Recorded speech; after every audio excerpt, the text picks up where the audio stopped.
3 लोकसभा और 7 विधानसभा सीटों पर हुए उपचुनाव के लिए वोटों की गिनती जारी है। वोटों की गिनती शुरू हो गई है, लगातार की जा रही है। यूपी के आजमगढ़ और रामपुर के अलावा पंजाब की संगरूर लोकसभा सीट पर उपचुनाव हुए थे। दिल्ली, झारखंड, आंध्र प्रदेश और त्रिपुरा की 7 विधानसभा सीटों पर भी उपचुनाव हुए थे। अब तक चल रही गिनती में संगरूर से अकाली दल प्रत्याशी सिमरनजीत सिंह आगे चल रहे हैं। ये बड़ी जानकारी निकलकर सामने आई है। अकाली दल के प्रत्याशी आगे चल रहे हैं। संगरूर से जो पूरा का पूरा मुख्यमंत्री का इलाका है, वहां से वो आगे चल रहे हैं, जो बड़ी जानकारी इस वक्त सामने आ रही है। जबकि रामपुर में समाजवादी पार्टी आगे चल रही है। उपचुनाव में एसपी के असीम रजा आगे चल रहे हैं। रामपुर सीट जो आजम खान का गढ़ माना जाता है, वहां पर समाजवादी पार्टी फिलहाल आगे चल रही है। इसके साथ ही आजमगढ़, जहां से अखिलेश यादव ने इस्तीफा दिया, पहुंच गए विधानसभा। अब वहां की क्या स्थिति है उसके बारे में भी आपको जानकारी देंगे। रामपुर लोकसभा सीट पर मतगणना जारी है, वहां पर समाजवादी पार्टी आगे चल रही है। जबकि आजमगढ़ भी अपने आप में वीवीआईपी सीट, जहां पर एक तरफ दिनेश लाल निरहुआ चुनावी मैदान में भारतीय जनता पार्टी की ओर से, तो धर्मेंद्र यादव दूसरी तरफ पूर्व सांसद समाजवादी पार्टी के आमने सामने चुनावी मैदान में।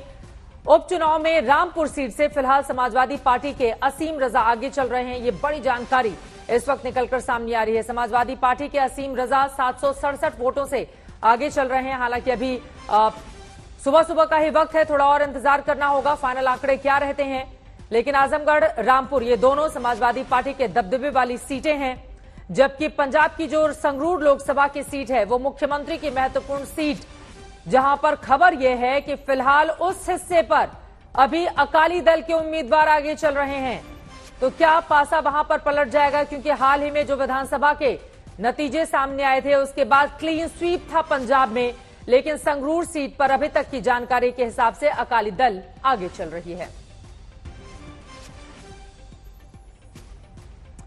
इसी पर बातचीत करने के लिए हमारे साथ दो बेहद खास मेहमान जुड़ चुके हैं। उनका परिचय कराते हुए भारतीय जनता पार्टी के प्रवक्ता हमारे साथ राकेश त्रिपाठी जी जुड़ चुके हैं। अमित जमई इस वक्त हमारे साथ मौजूद हैं। समाजवादी पार्टी के प्रवक्ता राकेश जी, सबसे पहले आपका रुख करते हुए, रामपुर आजमगढ़ में कहां खड़ी है इस वक्त बीजेपी?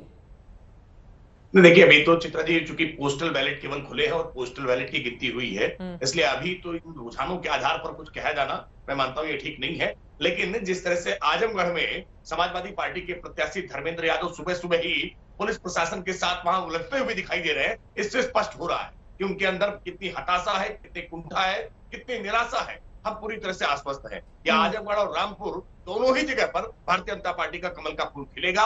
उत्तर प्रदेश में योगी आदित्यनाथ सरकार का जिस तरह का कामकाज है और प्रधानमंत्री नरेंद्र मोदी जी के प्रति जिस तरह की लोगों की आस्था है, पूरा विश्वास है कि आज जब शाम तक परिणाम आएगा, तो परिणाम जब दोपहर बाद तक स्पष्ट हो जाएगा, तो भारतीय जनता पार्टी आप बड़े अंतर से जीतते हुए दिखाई पड़ेगी। अमित जमई जी, क्या किसी तरह की हताशा, निराशा है? जो आरोप लगा रहे हैं राकेश त्रिपाठी कि पुलिस वालों से उलझते हुए धर्मेंद्र यादव नजर आ रहे हैं आपके आजमगढ़ के उम्मीदवार।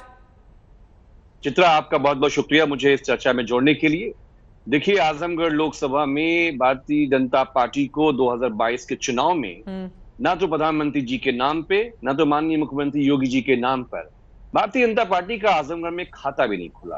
भारतीय जनता, देखिए, जो रामपुर और ये जो आजमगढ़ का जो हमारी ये दोनों जो सीटें हैं, ये समाजवादियों का और ये सामंतशाही राजशाही के खिलाफ जो है ना, समाजवादियों का एक बहुत बड़ा गहवारा और अड्डा रहा है।